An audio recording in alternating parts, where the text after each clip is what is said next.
Hi, Garrett. How are you? I'm good. How's it going? Things are going well. This morning has been a little bit unexpected as far as how it's been shaping up, but I'm glad to be speaking to you now and taking a look at Black Ice. Yeah, absolutely. I'm glad that you're taking a look at it. The pleasure's mine, I promise. Do you want to just go ahead and give me a quick overview of what it is to expect? Okay. Well, Black Ice is an indie cyberpunk hacking game, but it's also a first-person shooter and RPG. So it's a lot like Borderlands meets Tron. Okay, it's got a bit of everything. That's nice. Yeah, I didn't quite throw the kitchen sink in, but it fits together pretty well. So since it takes place in cyberspace, all of your abilities are just software, and since it's software, you can find it in cyberspace. Oh, okay.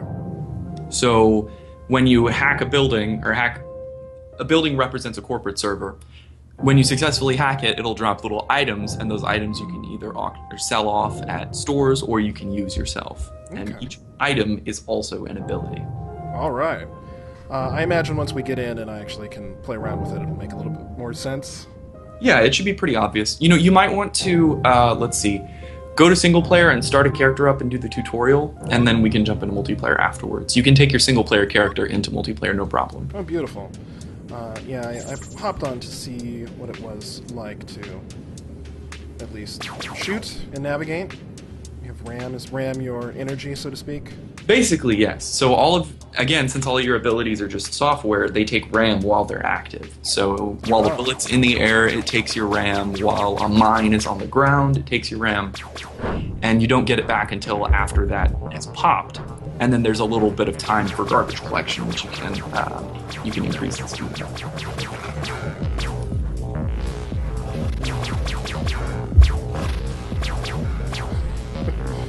I see a nice tether.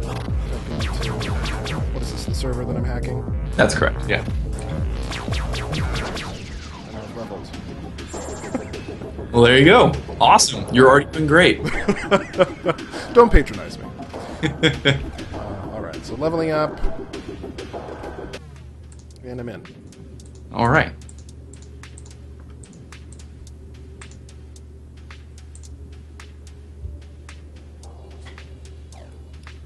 I'm jacking in.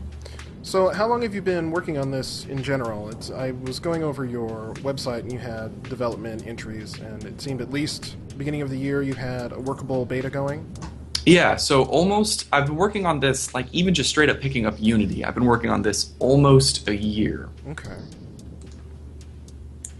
And I've never made a game before. This is my first one. Okay. It's more than I've made, so. And now I do have a programming background. I'm an engineer by day. Okay. And how is that doing you? Is that fun? I mean, you live in Silicon Valley, so I imagine it's working out for you. Yeah, I mean it's great. It's interesting. I mean, it's not as much fun as making games, right? Right. Yeah, I can imagine it being a little bit tedious, especially if it's something that you enjoy to do in your spare time, but if you have to work on something that doesn't necessarily capture your attention, it makes it a little bit difficult. Right, absolutely. I'd like to do game dev full-time, but it's also nice to not have the pressure of, not making rent if my game doesn't sell. Yeah, having a place to live is very important, by and large. Some people do okay without, but okay is subjective. Right. And it's nice because I'm not tempted to do stuff like free-to-play, like microtransaction stuff.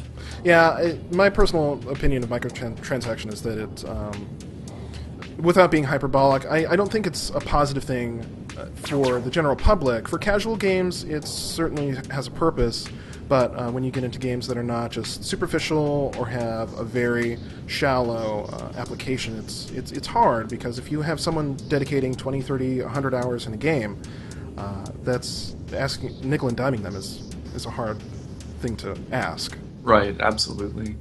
And anytime you have any sort of microtransactions, even if I took this game and literally just gave you the ability to cheat for money, you would think, am I doing poorly because the game is just hard, or am I doing poorly because they designed it that way so that I would buy the cheats? I don't know if anyone would not anyone, but some people may not have that critical thought process to say, oh, maybe that is how it is.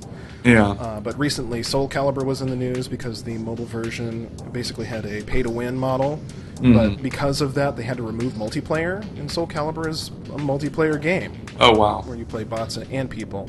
But because they didn't want new people coming to the game to be at an inherent disadvantage because people had already spent however much money paying to win. Wow. It's a hard prospect to ask people to pay the same amount to be on equal footing with other people who have been invested.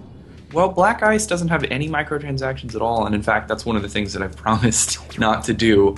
And the multiplayer is completely co-op right now. So, do you have plans for Arena? I know it's a little bit early to... So, I'd rather not do different game types, but I might do...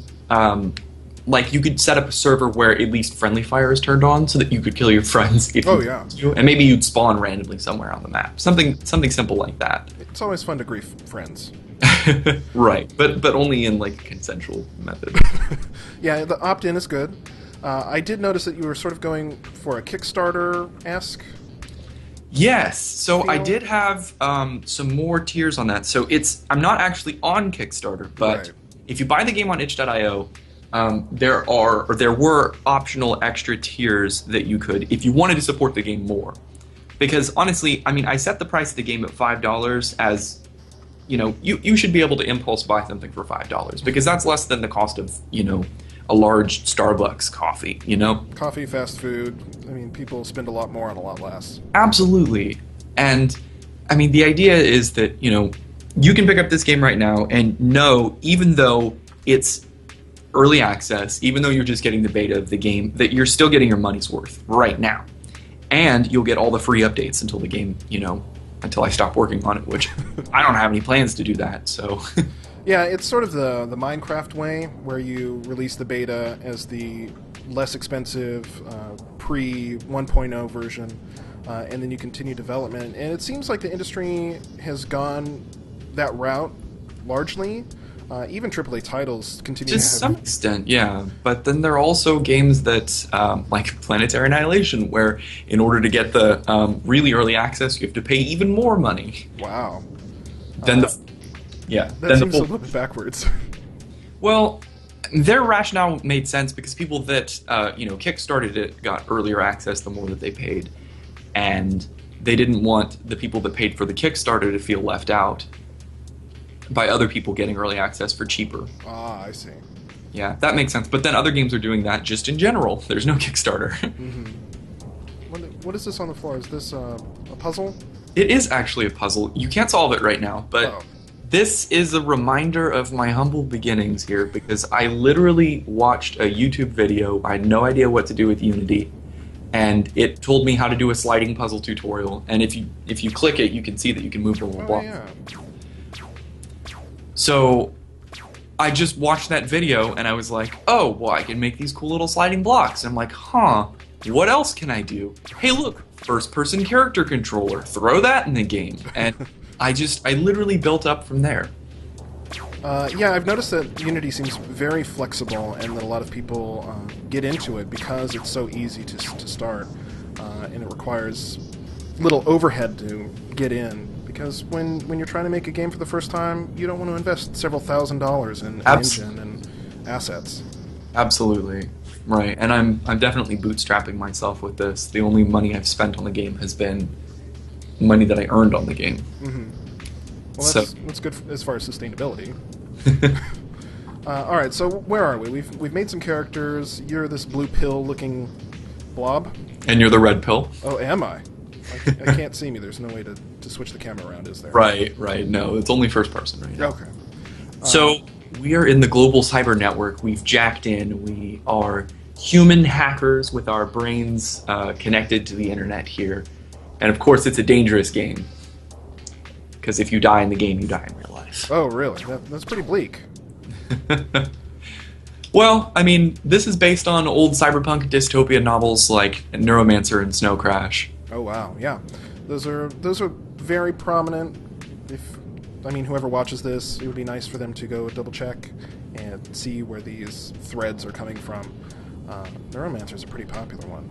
Oh, it's fantastic. Although I heard that they might be making a Snow Crash movie. Are you for serious? Oh, I'm absolutely serious. And Joe Cornish, the guy that directed Attack the Block, is going to be the one directing it. Very nice. Yeah.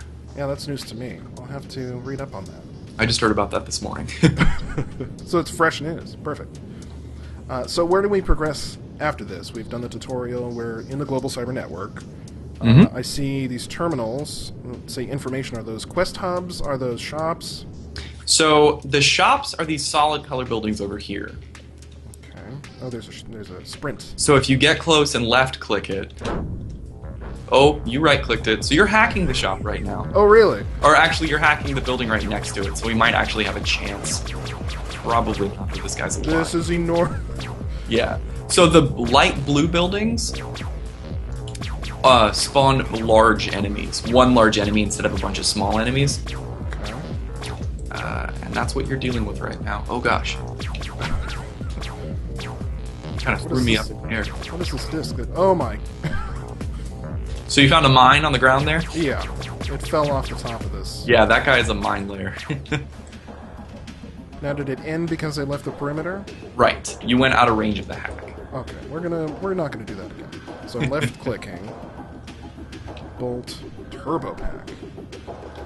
That's a jetpack. Right. Well, there's also a jetpack. So turbo pack and jetpack. Jetpack power 1639. So, wow. Yeah. So the turbo pack or rocket pack is the rare version of it. They have different names based on how rare they are. Okay. And is this all static or is it procedurally generated? These are entirely procedurally generated. Oh, okay. Instant heal. So are these items as well as... That's what the plus is? Those are items to buy? Yes. And then abilities to buy. Perfect. High jump. Yeah. They're all items and abilities except for mod chips, which just grant you passive bonuses. Okay. And do I just drag this into my... How do I determine how much money I have? So you probably only have about 5 bit creds right now. If you look in your inventory just under your left click, it says bit creds and then so yeah, you can right click to buy, right click to sell, left click, shift click, drag and drop, all that. Alrighty. Well then let's go ahead and see what's next. Shall we try to hack something else? Yeah, absolutely. So we should start out small. So the building tutorial was level 1, I think, and we can probably hit something, you know, about level 3 here. So I'll start the hack here. And you can hack from a distance, you don't have to be adjacent to it? Correct. It's whatever the range of your icebreaker is. So you can see that the range is denoted by this large ring. So that's the distance indicator. And then actually, if you're looking at your link, it gets closer to green the closer you are to where you're hacking. And then if you're about to break the link, it turns red. Ah, I see.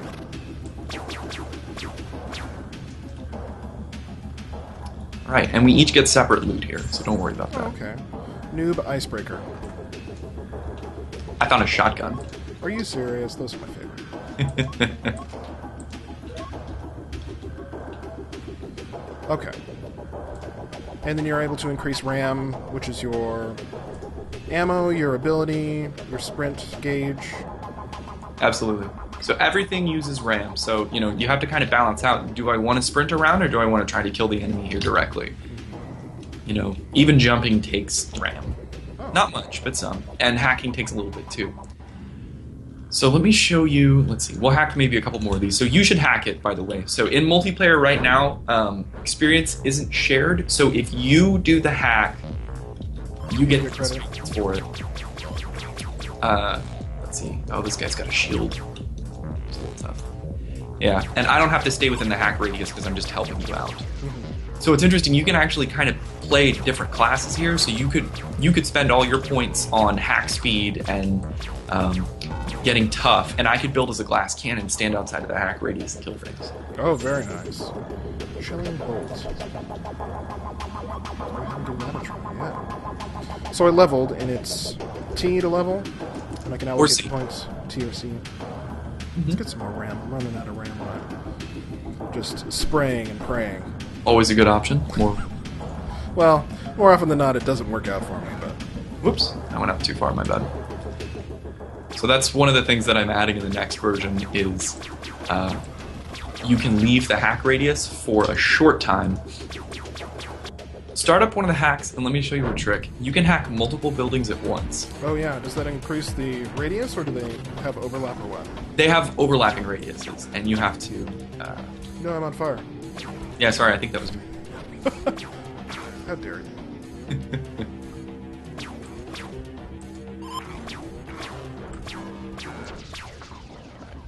But the nice thing is, if you hack more than one building at once, the enemies will fight each other. Oh, really? Yeah, so these corporations are not friendly to each other. And they're definitely not friendly. Yeah, so the AI works that the closer you are to it, or if you've attacked it most recently, that's who it'll attack. So I found a shotgun railgun. I have a logic bomb. Ooh, you should try that one. Then we should look for a swarm server.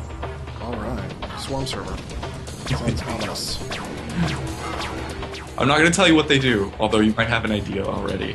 Okay. Actually, here, you keep hacking this, I'm going to look around for them. Okay. Cheats are disabled in multiplayer, I can't fly. Yeah, that would be pretty cheaty. Well, I mean, you can always get a jetpack, but it costs a lot of RAM. Is there a mini-map? How am I... Because you've disappeared. There is no mini-map. However, if you look in the bottom left, you can see your location.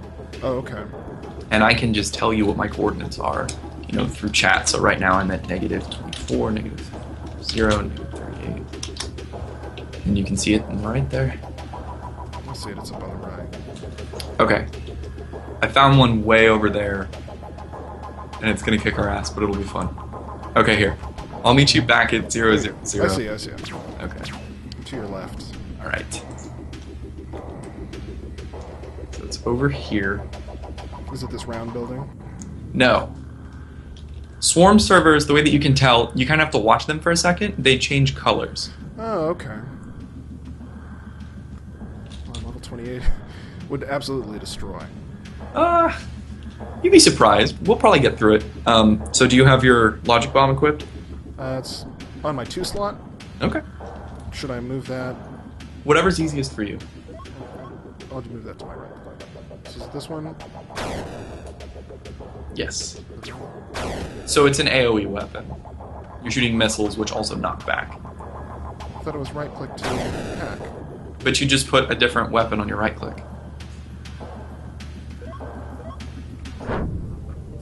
There it is. That one moment, the first time you hack a swarm server and then they're falling off the building. Oh my goodness.